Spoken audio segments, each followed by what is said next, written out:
नमस्कार दोस्तों, मैं हूं प्रिंस पांडे और स्वागत है आपका कॉन्सेप्ट देन रिजल्ट में। हम लोग पढ़ रहे थे डॉट प्रोडक्ट ऑफ वेक्टर। आज पढ़ेंगे properties of dot product of vector. हमने पढ़ा था, अगला वीडियो में हमने बताया था आपको कि दो वेक्टर के बीच में एंगल फाइंड करने के लिए ये वेक्टर था, दोनों के बीच में एंगल, ये वेक्टर ए यदि वेक्टर बी रहे तो दोनों के बीच में हम लोग एंगल फाइंड किए थे। तो एंगल फाइंड कर लिए थे। अब यहां से चलेंगे कि एक प्रॉपर्टीज आखिर कौन कौन से लॉ को फॉलो करता है। यहां से ऑब्जेक्टिव क्वेश्चन आपका अच्छा हो जाएगा और कॉन्सेप्ट भी आपका क्लियर रहेगा। तो सबसे फर्स्ट देखते हैं इसमें properties of dot product of vector में commutative law. Commutative law commutative law मतलब क्रम विनिमय नियम। हिंदी वाले स्टूडेंट जो होंगे वो भी समझते चलेंगे। क्रम विनिमय नियम ये क्या कहता है कि वेक्टर ए का डॉट और बी करेंगे तो ये vector B dot vector A होगा। ये बहुत ही इंपॉर्टेंट चीज है। वेक्टर ए डॉट बी करेंगे तो वेक्टर बी डॉट ए होना चाहिए, तब ये कहेंगे कि कम्यूटेटिव लॉ को फॉलो कर रहा है। दूसरा इसी में आता है एक एसोसिएटिव लॉ होता है। एसोसिएटिव लॉ, ये एसोसिएटिव लॉ का है भाई।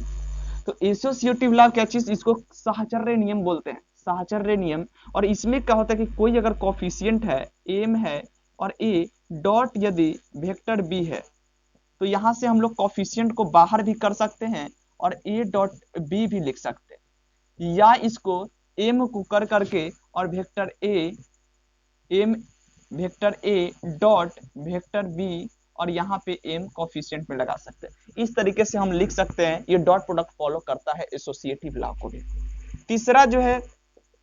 तीसरा इसमें आता है एक डिस्ट्रीब्यूटिव लॉ। Distributive law.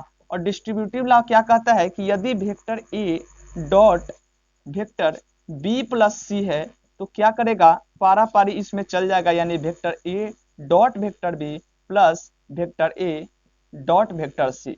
यदि इसी प्रकार से आपका रहेगा vector A plus vector B dot C रहेगा, तब क्या हो जाएगा, वेक्टर ए, देखो vector A dot vector C plus vector B dot vector C. तो ये चीज हो जाएगा आपका। ठीक है, तो इस प्रकार से हम यहां से कह रहे हैं कि कम्यूटेटिव लॉ भी फॉलो कर रहा है, एसोसिएटिव लॉ भी फॉलो कर रहा है और डिस्ट्रीब्यूटिव लॉ भी फॉलो कर रहा है vector dot product of vector. अब इसके बाद हम चलेंगे projection of vector on other vector, यानी कि एक वेक्टर का प्रोजेक्शन दूसरे वेक्टर पे, प्रक्षेप पे जिसको बोलते हैं। जो 12th करके आए होंगे वो लोग जानते होंगे। और इससे पहले आपको एक कॉन्सेप्ट और बताते हैं। वो कॉन्सेप्ट क्या चीज है कि हम लोग पढ़ चुके थे कि दो वेक्टर के बीच में एंगल फाइंड करने के लिए कि vector A and vector B है, दोनों के बीच में यदि एंगल फाइंड करना हो तो कॉस थीटा से हम लोग निकालते थे vector A dot vector B बटा modulus of vector A and modulus of vector B. यहां से हम निकालते थे कॉस थीटा। बट दोनों वेक्टर का यदि कंपोनेंट दिया रहे, angles between two vector in terms of their component, angle between two vectors in the terms of their component, यदि उसके कंपोनेंट के टर्म में हमें पूछे, कंपोनेंट यानी उसके कंपोनेंट के टर्म में यदि रहेगा, मान के चलते हैं कि if vector A is equal to a1i cap plus a2j cap plus a3k cap है, और वेक्टर बी यहाँ पे क्या है, b1i कैप और plus b2j cap plus b3k cap है। तो ये कंपोनेंट के रूप में दिया गया, तब वेक्टर का एंगल क्या होगा, दोनों वेक्टर का एंगल, तो कॉस थीटा बराबर, देखना यहां से एक चीज फाइंड करना, हम लोग पढ़ चुके थे vector A dot vector B, और दो वेक्टर का डॉट प्रोडक्ट भी हम आपको कैसे बताए थे, दो वेक्टर का डॉट प्रोडक्ट जब उसका क्या चीज कंपोनेंट दिया रहेगा तब कैसे करेंगे। तो डॉट प्रोडक्ट का वेक्टर कैसे होगा कि a1 और b1, यानी कि दोनों का जो x डायरेक्शन में जो यूनिट वेक्टर है, i क्या है, unit vector in the x direction, तो a1 b1 दोनों जूटी चल जाता है, a1 b1 plus a2 b2 plus a3 b3। तो ये हो गया a डॉट बी। तो यहां से a डॉट बी तो लिख देंगे a1 b1 plus a2 b2 plus a3 b3। अब नीचे मॉडुलस ऑफ ए और मॉडुलस ऑफ बी लिखना है। तो मॉडुलस ऑफ ए यदि हम निकालेंगे यहां से, तो मॉडुलस से फिर आपका क्या हो जाएगा, रूट अंडर ए का देखिए तो ए1 स्क्वायर, हमने बताया था कंपोनेंट का स्क्वायर करते जाना है केवल, तो मॉडुलस निकल जाएगा, मैग्नीट्यूड निकल जाएगा। तो A1 square plus A2 square plus A3 square, यदि यहां से मॉडुलस ऑफ वेक्टर बी निकालेंगे तो B1 square plus बी2 square plus B3 square निकलेगा। तो यहां से ये चीज आप लिख सकते हैं, ए1 का स्क्वायर प्लस ए2 का स्क्वायर प्लस ए3 का स्क्वायर इंटू बी1 का स्क्वायर प्लस बी2 का स्क्वायर प्लस बी3 का स्क्वायर। तो ये बहुत ही इंपॉर्टेंट यहां से निकल करके आया है। हाँ, यहां से थीटा पूछेगा तो बस कॉस इनवर्स कर देना है, कितना a1 b1 plus a2 b2 plus a3 b3 बटा रूट अंडर a1 का स्क्वायर प्लस a2 का स्क्वायर प्लस a3 का square into root under b1 का स्क्वायर प्लस b2 का स्क्वायर प्लस b3 का स्क्वायर। तो ये हो गया आपका एंगल, यदि उसके कंपोनेंट के रूप में दिया रहेगा तब। अब यहां से चलते हैं, थोड़ा सा आगे बढ़ेंगे अब इससे थोड़ा सा आगे बढ़ेंगे, प्रोजेक्शन में चलते हैं। Projection projection projection of vector on the other vector. यदि एक वेक्टर का प्रोजेक्शन दूसरे वेक्टर पे, ठीक है, यदि मान के चलते हैं कि वेक्टर ए है और इसका प्रोजेक्शन पूछ रहा है, प्रोजेक्शन ऑफ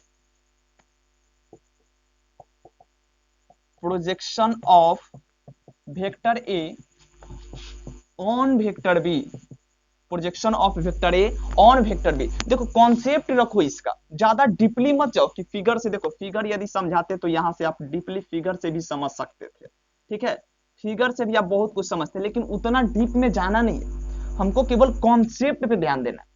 और कॉन्सेप्ट इसका क्या है, थोड़ा सा उसको चलना है, यहां से भी फिगर से भी होता, आप समझते कि हाँ वेक्टर ए यहाँ पे जा रहा है, एक वेक्टर बी है, तो इस पे प्रक्षेप ज्ञात करना, तो इस तरीके से उतना नहीं जाना है अंदर डीप में।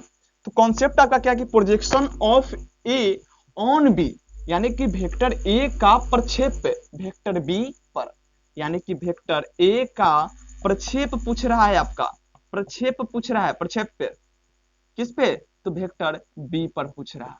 देखो यही कॉन्सेप्ट थोड़ा सा ध्यान रखना कि जब भी प्रक्षेप पूछेगा किसी पर, तो बस कुछ नहीं करना है भाई, vector A dot vector B, और जेकरा पर कहेगा बस ओकरा मैग्नीट्यूड नीचे लगा देना। बस यही हो गया आपका projection of vector A on vector B. यहीं से अगर रहेगा projection of vector B on vector A, तो क्या करना है, vector A dot vector B upon vector A का मैग्नीट्यूड, क्योंकि यहाँ ए पर कह रहा है प्रक्षेप किसका, वेक्टर बी का, तो vector A dot B upon vector A आपका मैग्नीट्यूड वेक्टर का। तो यहां से प्रोजेक्शन का भी कॉन्सेप्ट आपका क्लियर होगा।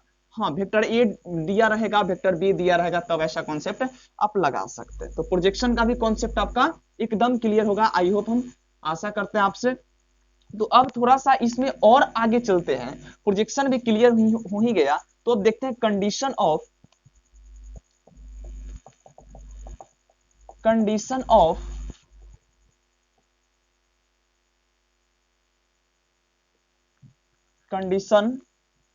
For two vector, condition for two vector being parallel,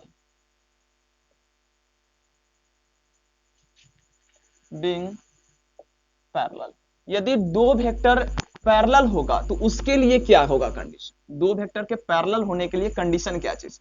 तो देखो दो वेक्टर पैरेलल होगा, यदि वेक्टर दिया रहे, वेक्टर ए बराबर a1 i cap plus a2 j cap plus a3 k cap, ये वेक्टर है। एक वेक्टर दिया रहे b1 i cap plus b2 j cap plus b3 k cap, और यहां से कह रहा है कि दो वेक्टर पैरेलल होगा। हमने पैरेलल का कॉन्सेप्ट क्या बताया था कि वेक्टर ए बराबर लेमडा इंटू वेक्टर बी हो जाएगा, तो ये आपका वेक्टर पैरेलल हो जाएगा, समानांतर हो जाएगा।